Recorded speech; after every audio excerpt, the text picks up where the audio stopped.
It's true. It's a bold title, but it's true. And this is why. First things first, let's sort the wheat from the chaff. This is about the car's infotainment system, not about the car itself. So if you're not here for that, or if you think that we think something else sucks, you may as well walk on by, because everything else about the car I think is fantastic. But its stereo is rubbish. There are a number of reasons why. ANC, active noise cancellation. So manufacturers are now smart to the fact that they can put less deadening inside a car. They can damp the car less to create a nicer cabin space with less road noise by playing the same frequency through the stereo that the car is generating from the road to cancel each other out, leading to a quieter car. You know, it does lead to a quieter environment inside the car, but as your car gets quieter, your stereo should technically get better, and it doesn't, not with ANC, because the stereo is too busy cancelling out the noise of the car than it is playing your music, which is why you'll have likely have noticed in OEM cars, as you wind the volume up, or as you're going quicker, or as you're in a noisy environment, your stereo starts to sound really shrill and thin and ugly. And it's the same case with this, and it's the same case all the way up, whether you're in the base spec unit, which is the stereo in here, or you're at the sort of Meridian Premium.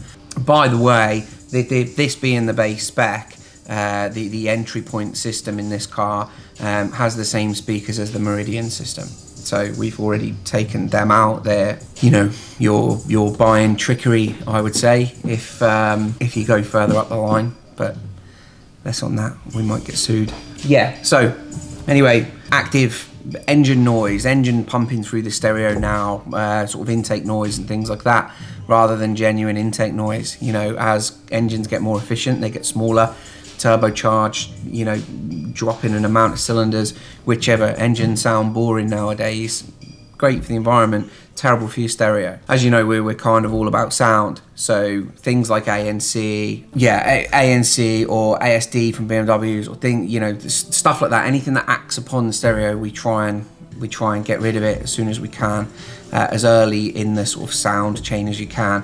Some cars you can't, you know, some cars there isn't a tool for integration between the control unit up front and the amplifier, so we have to pick it up after that and try and cancel it ourselves. Some cars you can have the dealer turn them options off, which is what I would suggest with any new car. Most of our clients that buy new cars, they come straight here anyway, and they will have spec'd them with the entry point system. None of those options turned off, and they come here specifically, you know, spec'd as so, because they know what they're going to do, and they know that it'll give us an easier ride in terms of integration. The less we have to fight, the better the system will be, and the less the signal chain has to fight as well. Sound, I've said it a number of times, is lazy. It wants to do as minimal as it possibly can, and it's best we treat it that way as well. Minimal links, minimal tune-in, just the natural sort of sound that, you know, we should be going for, and then a little bit of fettling here and there, you know. So that said, that aside, all the boring bits aside, this car, funnily enough, we don't actually have anything to show you, because the system that we did is completely discreet. You can't see any of it. And I have a little prize for I'll talk to you about it in a minute. What we've done in this one is we've taken it entirely apart, because we wanted to figure out what was going on, where things were coming from, where we wanted to go. And we wanted to learn on the platform. It's the first new Defender that we've done audio in. It belongs to a great client of ours who complained that it was very thin, and what was it? I'm pretty sure he said basic sounding. It was very it was boring. It had no bottom end or anything like that. So we wanted to hunt out where we could pick up feeds for a sub, just a simple active sub. So we went on that mission, sorted that out, and then during that, we were asked if we would change the front speakers or if we would recommend it. And yeah, of course, you know, if we can get it in there and it will, you know, the system that's in the truck can deal with that sort of level of speaker, then we'll go for it. If it's a waste of money, we'll tell you we're not into spending money twice or taking money for side steps. You know, it absolutely has to be an upgrade. So what we did in here is we fitted a JL W3 Active sub box. So it's an 8-inch JL W3 Active in the ported enclosure. We'll give a prize to whoever guesses where that is. The first guess where that sub box is, we'll sort you out. So I'll keep my eye on the comments, and you should be liking and subscribing anyway. And yeah, we'll give something to you, and we don't give rubbish away. And then a set of Focal K2P, so K2 power up in the front, you know, mid-bass tweeters, changed a little bit of the wiring, did a little bit here and there, because it was a very quick, not rushed at all, but it was a last minute thing. It was, you know, it was kind of a little addition to the job that we needed to get done, really. So I don't know what I'm trying to explain there, because there was no compromise made, but yeah, they're all in OEM locations. The tweeter's actually clicked in, which is just great. You know, we had to strip a few things down, and yeah, huge upgrade. I can't explain from two such basic things that the system was lacking, to be able to add products in and for it to get us there and not have a DSP in this system. But all of our systems have DSP. This doesn't. It already has a DSP in the car. By no means do we suggest that if it does, we don't put a DSP in. But yeah, these systems in the new Defenders, all of them have a screen. They have a box that controls the screen, or screen controls the box, whichever way you want to look at it. And then off board is an amplifier.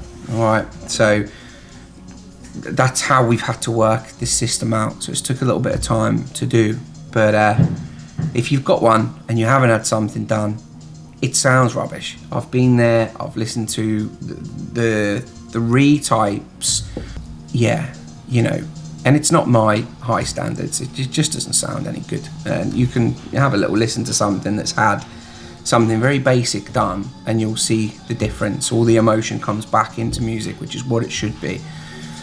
There's nothing acting upon it in this car now. So yeah, I'll show you the inside of this relatively standard looking Defender. Let's go.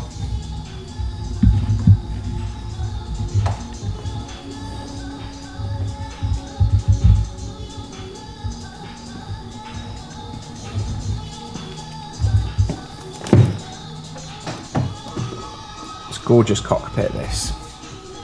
But yeah, so new tweeters, new med bases,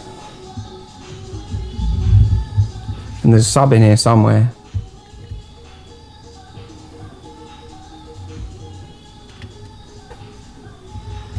But the OEM unit has CarPlay and all of the little bits that you would want. The signal's not dreadful in there.